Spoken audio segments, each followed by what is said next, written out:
Hey guys, this is What If Superman and Superboy were in Invincible Part 5! Now, this is a what if idea I've loved so much, and I hope you guys enjoy it. Now, guys, I am going to start slowing down on what ifs a lot lately, but because I'm going to be slowing down on what ifs, majority of the what ifs I'm going to be coming out with are going to be more focused and basically more thought is going to be put into them, and they're going to be better quality-wise, okay? And also, guys, later today, you're going to get a lot of, like, TikTok shorts and, like, YouTube shorts from me later today. But also, I am going to be posting more action figure content, because I really want to get into my action figure type part of my channel.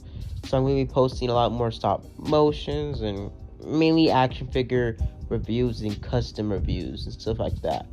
And also, follow me on Instagram if you, if you want to see my updates on certain things in my life, or just overall what I'm doing over my customs and other things like that. And also a lot of my earlier work, like videos and stuff I'm working on and thumbnails before I even post on YouTube or TikTok, it's going to be on my Instagram, so go and check that out.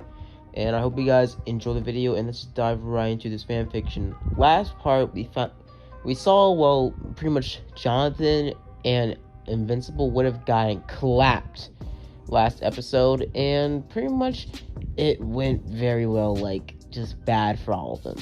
Now, we also saw that the Robin was able to escape, but also he did find out a little bit more about Omni-Man's whole thing, and also Darkblood telling him about everything about Omni-Man and what he thinks about Omni-Man and what he did to, the Guardians of the Globe.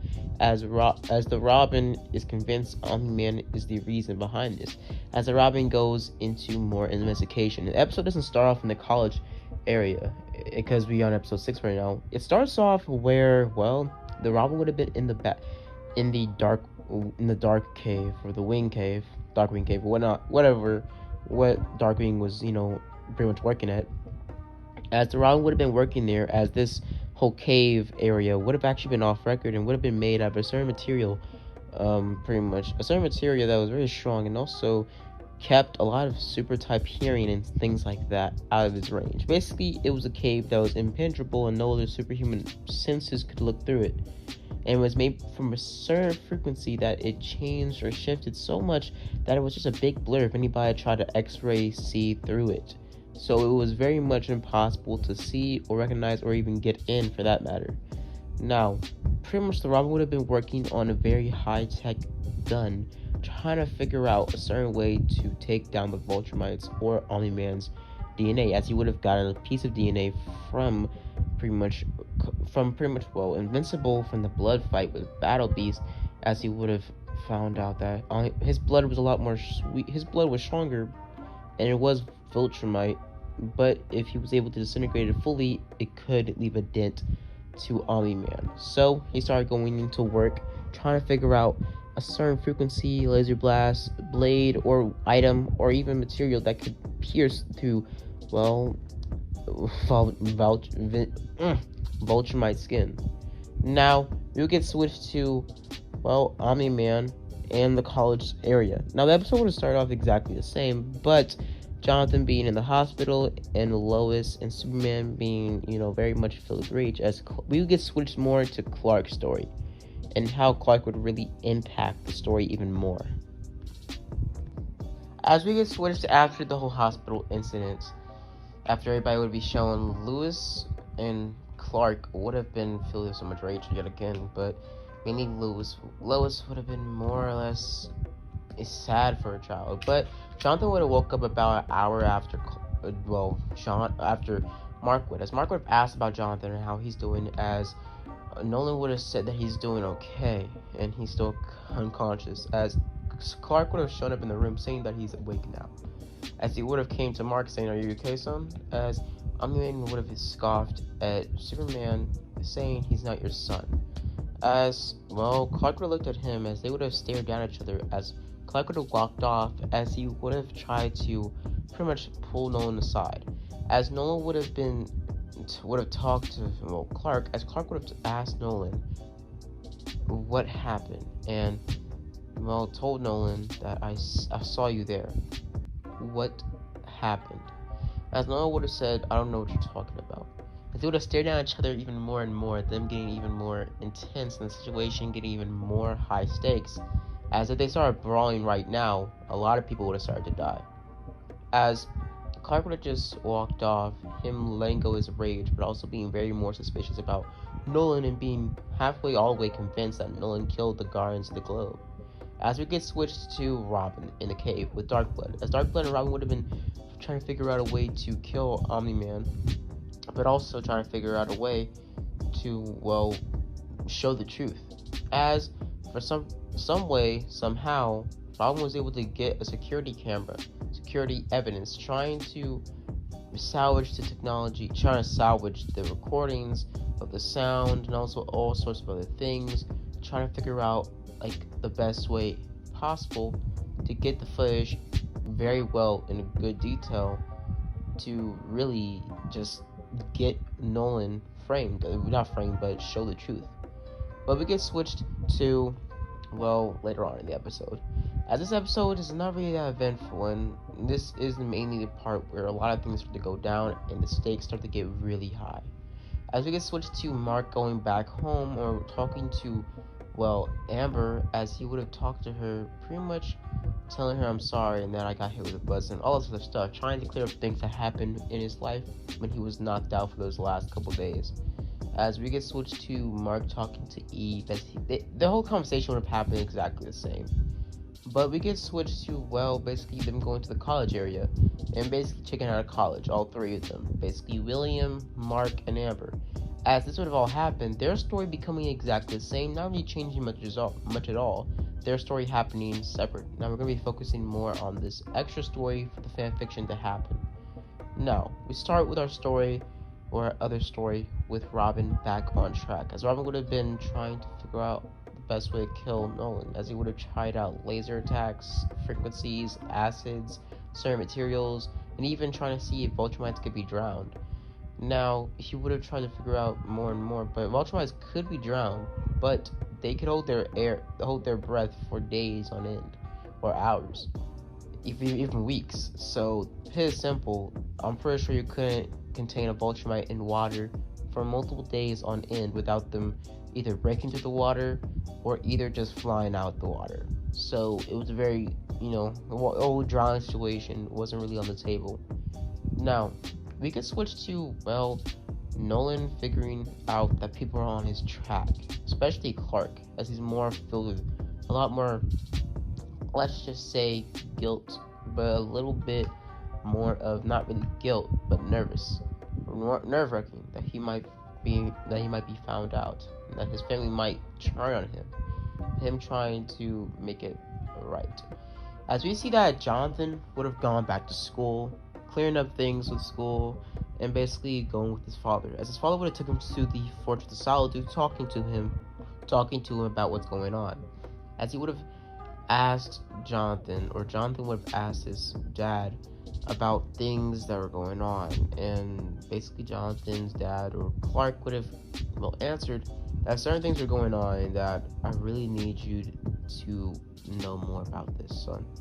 As he would have told Jonathan about Kryptonians and a war that Kryptonians and Vultramites had thousands of billions of decades and hundreds of thousands of years ago, generations ago. As it would have been the first couple of years, centuries of Krypton's development, back in the more primal areas of their development, somewhat like the caveman area for humans. As it would have been a huge war with Vultramites coming to Krypton, as the war would have been very one-sided because Kryptonians didn't have a yellow sun, but a very powerful Vultramite on the other side, our side, that was filled with disdain for his own race. He would have brought a piece of the yellow sun to Krypton, giving us our first boost in technology into our in our decade, pushing Kryptonian technology to what it is now, son, to the Fortress of Solitude. As the yellow sun technology would have powered one Kryptonian that rose above all. as he would have fought against all the Vulturemites. Him being the most strongest of them all, having more abilities than the Vulturemites could even fathom and even possibly imagine to have. Powers that Vulturemites would only dream of. They would have all been taken down very fast, but their war would have never been ended. The war being settled on and stopped for years and years, but that feud always being there, no matter what happened. That feud between races always being there. As Jonathan would have said, what does this mean? Like, I know Mark's a Vulturemite, I know his father is one, but what does it mean? Jonathan tells his father that I think Robin knows something about the death of the Guardians of the Globe. As Superman or Clark says, I know, and I think he's right.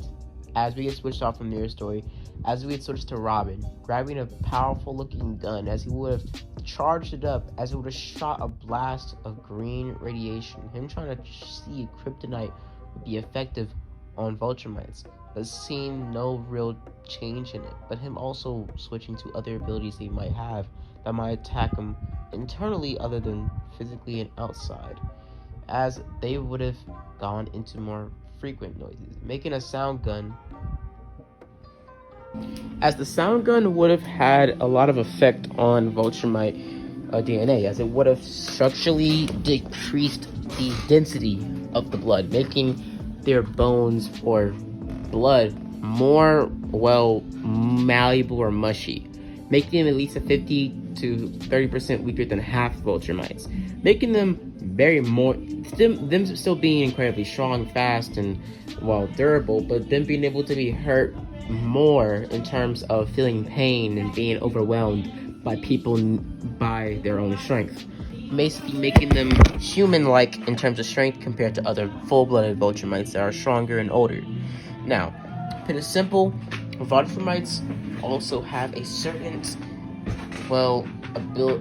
disability, as they would want to, as Robert would want to go more into depth of the more mental capabilities of mental attacks on Vulturemites, as he would have tried to use a mind gun one of his former past villains had, as it would target the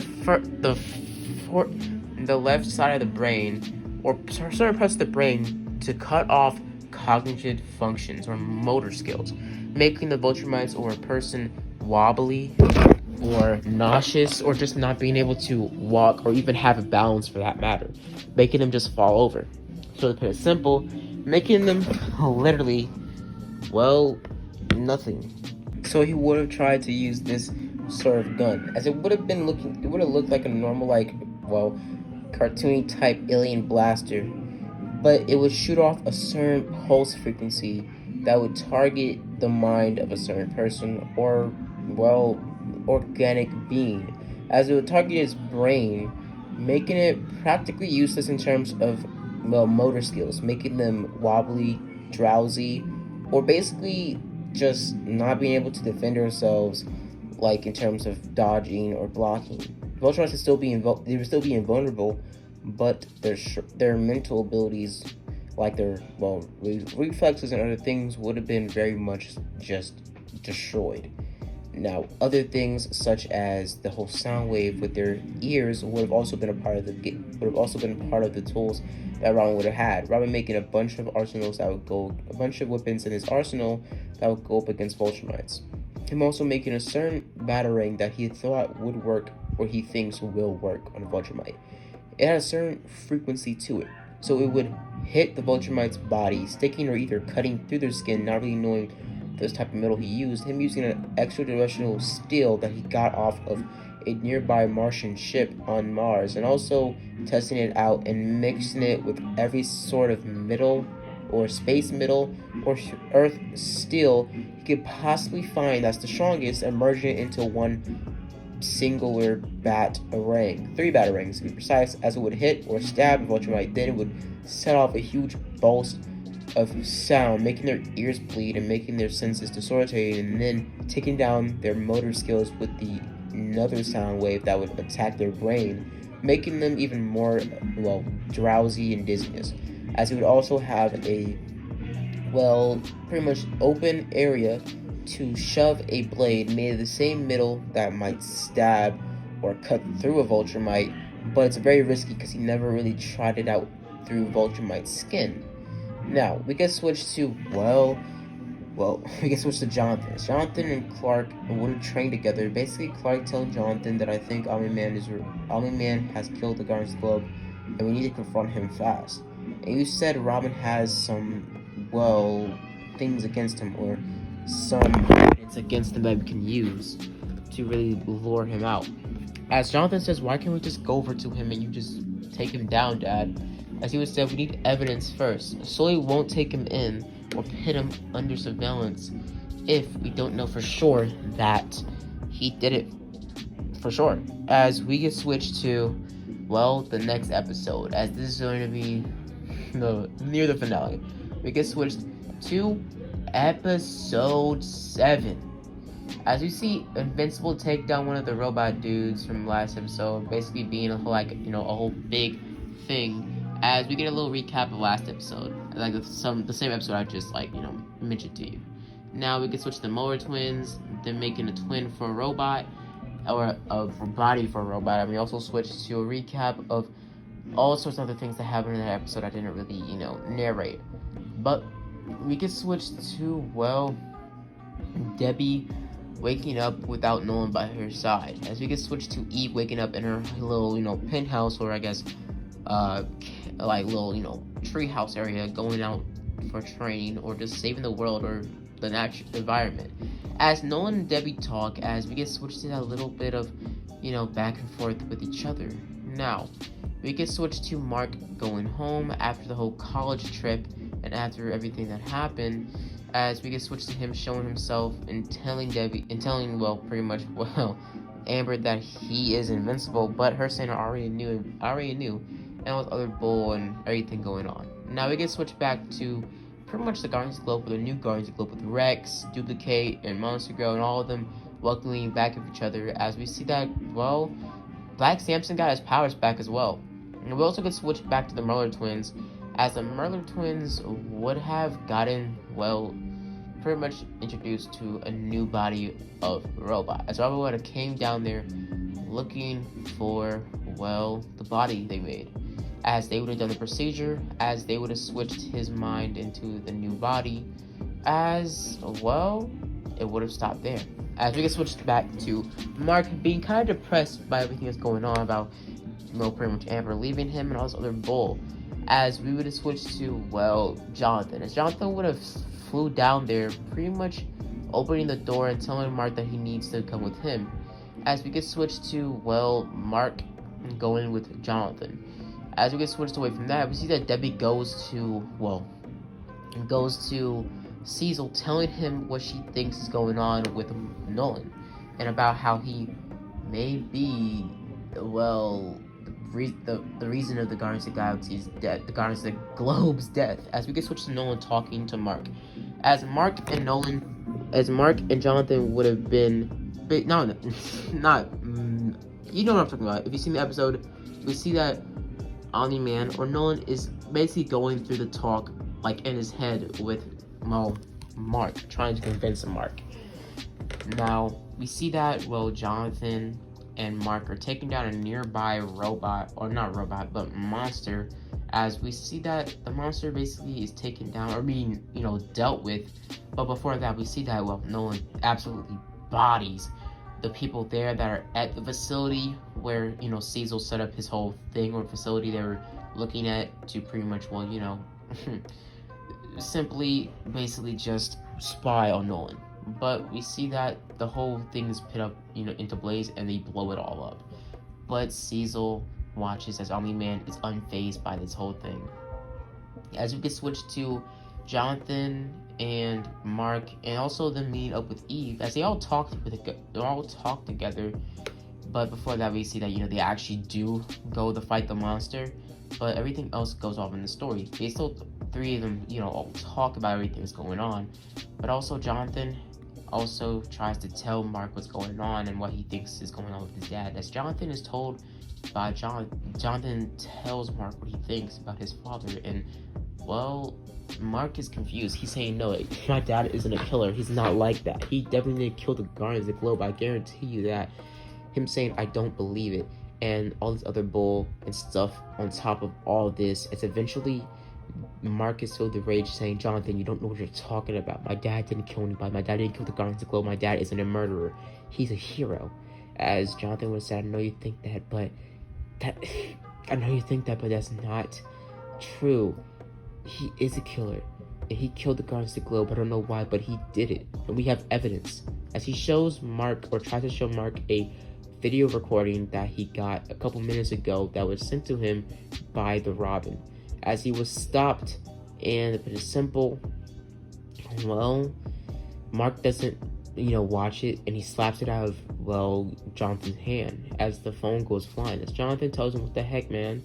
As Mark says, I don't believe you. I don't. As he pushes Jonathan back as he flies off. As he eventually flies, so we get switched to Nolan taking down one of the satellites that shot, Nolan with the huge bolt of, energy. As we get switched to Nolan flying, as eventually we see Nolan basically go crazy on all the weapons they're throwing at him, as Nolan eventually finds his son. As Mark is in distress, but also him being told by his dad the truth, as he's very much confused, as he's shocked, as he says, what do you mean? As everything starts to go downhill, as Jonathan from afar watches all this happen, as Jonathan, put it simple, looks at Mark, and Mark looks at him, and we end off the episode there. Now, before that, we did still see the, pretty much immortal fight Omni-Man and everything going on, and with the views and everything is going down, basically with Omni-Man taking down the Guardians of the Globe and all this other bull and stuff like that happening. Now, pretty simple, things go very south. As we see that, the episode starts to go very, south very fast. As we see that Mark tries to talk to his dad, and him being filled with so much emotion as he's shocked. As we switch to black, and the episode ends off there. I'm not gonna, elaborate more on that, but the episode ends off there, as part 6 will be the final finale of the series, and will be continued eventually when season 2 of Invincible comes out. But basically, it's simple. This show is awesome, and I really hope you guys enjoy. The season finale is coming out later this week. And I hope you guys enjoy the video. Please like and subscribe. As always, guys, have a blessed day. This is